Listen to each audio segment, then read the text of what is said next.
वजीर आजम के बाद तहरीक इंसाफ के वफ्द की भी चीफ जस्टिस से मुलाकात। न्यूज कॉन्फ्रेंस में उमर अयूब ने कहा, चीफ जस्टिस को मुलाकात में बताया कि हमारे रहनुमाओं को झूठे मुकदमात में फंसाया गया। बानी से मुलाकातें न होने का मामला भी उठाया गया। बताया कि बानी और अहलिया की समाअत की तारीखें नहीं बताई जाती। चेयरमैन पीटीआई बैरिस्टर गौहर कहते हैं, हमने चीफ जस्टिस को बताया कि आपकी अदालत के अहकामात पर अमल दरामद नहीं होता। सलमान अकरम राजा ने निज़ाम अदल आलायकार के तौर पर इस्तेमाल किया जा रहा है। अदलिया फौरी मदाखलत करे, नोटिस ना लिया तो अवाम एहतजाज पर मजबूर होंगे।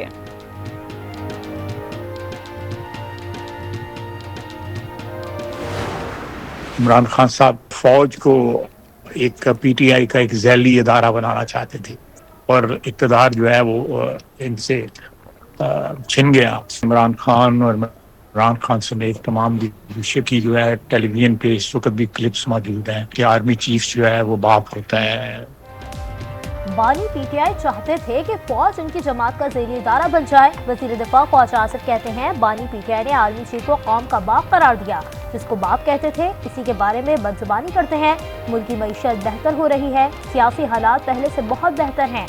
अपोजिशन का दुख बढ़ रहा है।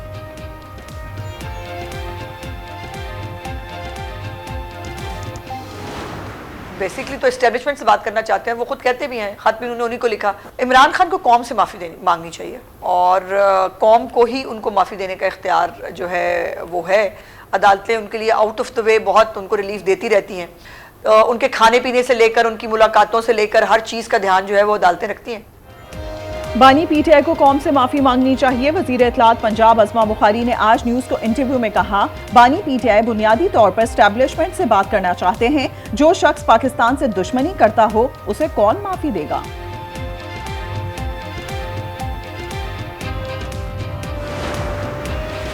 सेनेट के इजलास से चेयरमैन यूसुफ रज़ा गिलानी की मुसलसल गैर हाजिरी मौजू बहस बन गई।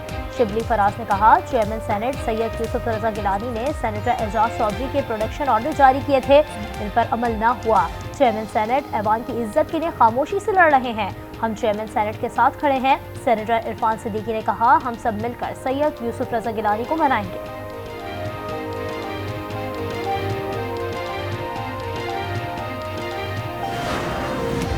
Chief justice Islamabad high court justice Sarfaraz Dogar के खिलाफ 5 जजेस की दरखास्त। Islamabad high court bar association ने जजेस की सीनियरिटी के हवाले से दायर आईनी दरखास्त की गैर मशरूत हिमायत का ऐलान कर दिया।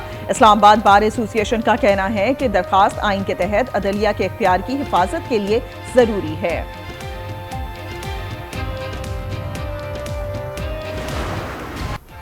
कराची में मुस्तफा आमिर की कब्र कुशाई, डीएनए के लिए नमूने ले लिए गए। पुलिस सर्जन डॉक्टर समिया का कहना है, लाश बहुत ज्यादा जली हुई है, मौत की वजह का तयन नहीं हो सकेगा। डीएनए की रिपोर्ट 3 से 7 दिन में आ जाएगी।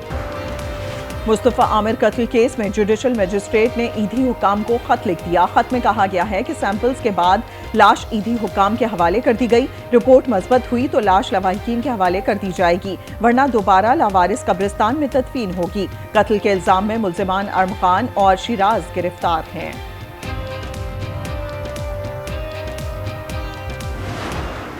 खून नाहक छुपाने की कोशिश नाकाम हो गई। मुस्तफा को जिंदा जलाने के लिए दुरेजी के दूर इब्तदादा मुकाम का इंतखाब इसलिए किया गया कि वीराने किसी को पता न चलता।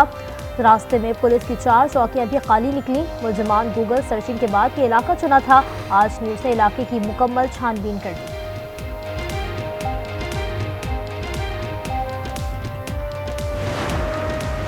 हादसात से अमवात की तादाद दहशतगर्दी या बीमारियों से मरने वाली अमवात से ज्यादा है। क्या हुकूमत के पास हादसात से मरने वालों की तादाद मौजूद है?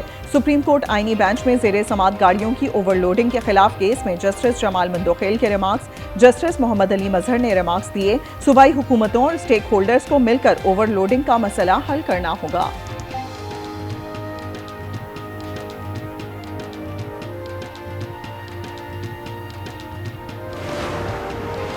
डंपर नजर आतिश केस में मुहाजिर कौमी मूवमेंट के चेयरमैन अफाक अहमद की दरख्वास्त जमानत मंजूर। सुरजानी में दर्ज मुकदमे में फिर गिरफ्तार।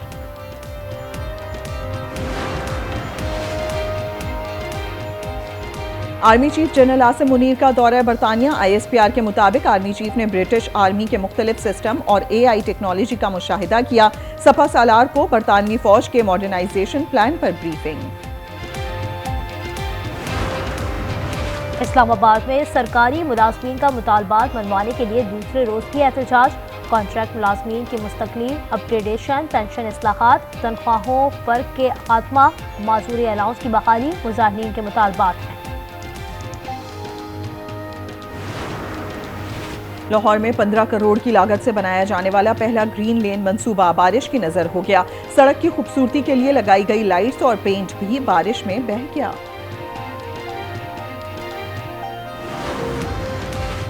कसूर के वैन ड्राइवर का कसूर, गाड़ी चलाते हुए सो गया, वैन नाले में जा गिरी। 4 ख्वाजा सराओं समेत 8 अफराद लुक़्मा अजल बन गए, शादी की तकरीब से वापस आ रहे थे। कराची की लांढी जेल में कैद 22 भारतीय माहीगीर रिहा, वाघा बॉर्डर पर भारत के हवाले किया जाएगा।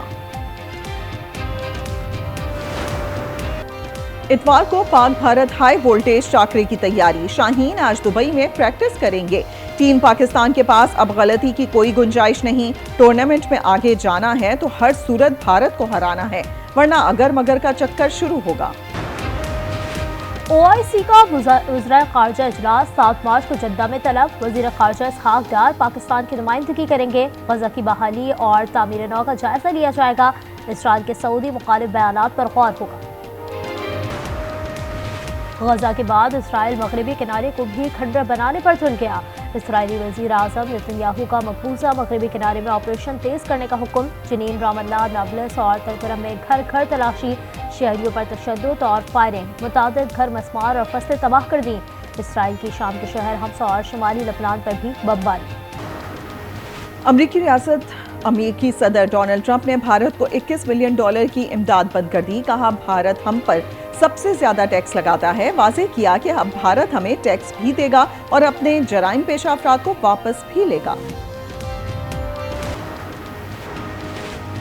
एलॉन मस्क की टीवी शो में अनोखी एंट्री, अर्जेंटाइन के सदर ने आरा मशीन एलॉन मस्क को थमा दी। मस्क ने मशीन ब्यूरोक्रेसी पर चलाने का ऐलान कर दिया, कहा टैक्स के पैसे दूसरे ममालिक पर क्यों खर्च करें। Video viral.